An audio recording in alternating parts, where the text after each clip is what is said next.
Ready, set, test. Double down on your student success this school year with IXL, an online learning platform grounded in science, backed by research, and touted for its proven results. IXL doesn't just teach to the test, though. It encourages curiosity, improves understanding, and helps boost confidence in math, reading, social studies, and science, all while empowering kids from kindergarten through high school to choose how to learn. Better yet, it's all aligned with state standards. Today, KidNuz listeners can get an exclusive 20% off when they sign up for monthly or annual plans at IXL.com/KidNuz. That's IXL.com/KidNuz.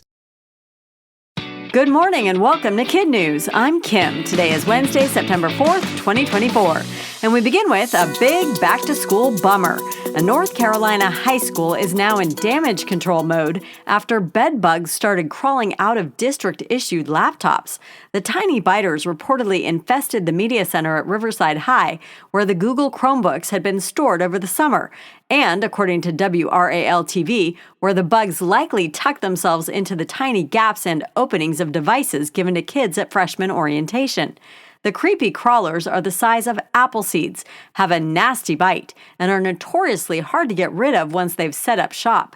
Durham district administrators are asking parents to bring back the laptops and inspect their homes for stragglers. Father Time and the North Atlantic are teaming up against the Titanic. Stunning new photos from the infamous shipwreck show a big piece of railing that wrapped its bow now broken off and sitting on the floor of the ocean. Titanic movie fans will remember the railing as the spot where Jack holds Rose over the front of the ship with her arms wide open. The ocean liner that was billed as unsinkable sank on its maiden voyage after colliding with an iceberg in 1912. The company with salvage rights to the wreck took 2 million high-quality pictures during its 9th robotic dive this summer. With each visit, cameras record how fast the ship is decaying. Although Titanic's collapse is inevitable, the company posted, this evidence strengthens our mission to preserve and document what we can before it's too late.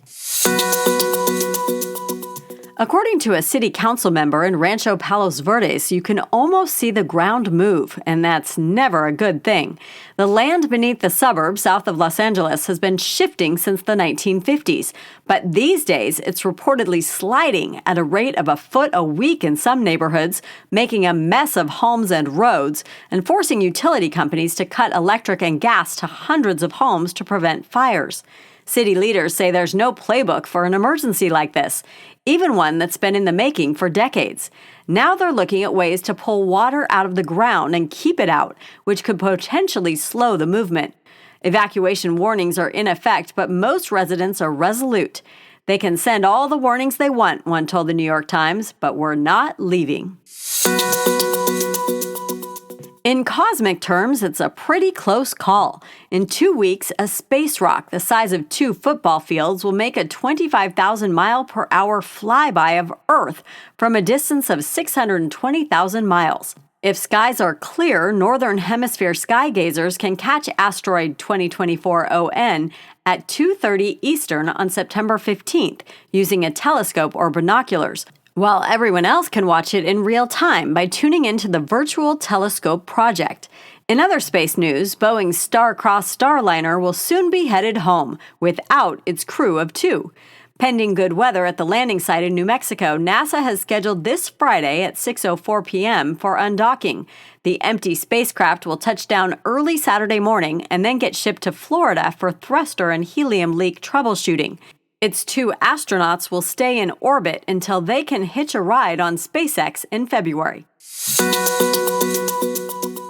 A long-standing beef over hot dogs has been definitively settled. This past weekend, Joey Chestnut took down his rival, Takeru Kobayashi, in a one-on-one dog-downing battle in Las Vegas.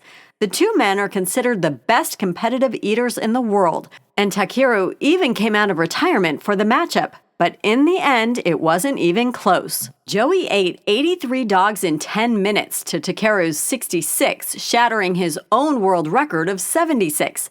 I've been trying to hit 80 hot dogs for years, Joey said afterward. Without Kobayashi, I was never able to do it. He drives me. We weren't always nice to each other, but I love the way we push each other to be our best. The Frankfurter Face-Off was scheduled after Joey got banned from the annual Coney Island event for signing an endorsement deal with a product other than Nathan's. Still to come, fun fact about a word you use multiple times a day but may not know what it means. First, though, we want to wish Ben Baker of Ranson, West Virginia a big happy birthday. Ben, your mom and dad are so proud of your curiosity and sense of humor and applaud your love of science, reading, Legos, Minecraft, and of course, KidNuz. Our whole team hopes you have a great day. Now, today's KidNuz quiz. What's crawling out of school-issued laptops at one North Carolina high school? Bed bugs. What year did the Titanic sink? 1912. A decades-long landslide in what SoCal community is picking up steam? Rancho Palos Verdes. When is Boeing's Starliner tentatively scheduled to fly home empty? Friday. In today's KidNuz Kicker, zipping around the internet these days is a question. Do you know what the O in o'clock means? Most people don't, but KidNuz listeners soon will. The O in o'clock stands for of the clock. According to the Britannica dictionary, the term dates back to the invention of the modern-day timekeeper, when most people still used a sundial. To make the distinction between the approximate time on the sundial and perhaps a more accurate time on the clock, the phrase of the clock was born. For example, when asked what time KidNuz goes live, someone back in the day might have answered 7 of the clock. The phrase eventually got shortened into a contraction, one letter O with an apostrophe, or 7 o'clock, which is exactly when we'll see you back here tomorrow morning.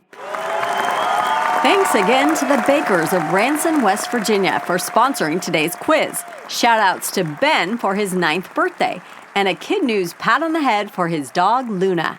And hello to our other KidNuz classrooms. Mrs. Gertz and her Lakers at Lake Forest in El Dorado Hills, California. Mrs. Bradkey and her Lincoln Lynx at Lincoln in Plainfield, Illinois. And Mrs. Capel's Tigers at T.S. Cooley in Lake Charles, Louisiana. Teachers, our list is long and getting longer. If you'd like a free shout-out, jump in the queue as soon as you can. Sign-ups can be found on our website at kidnuz.org.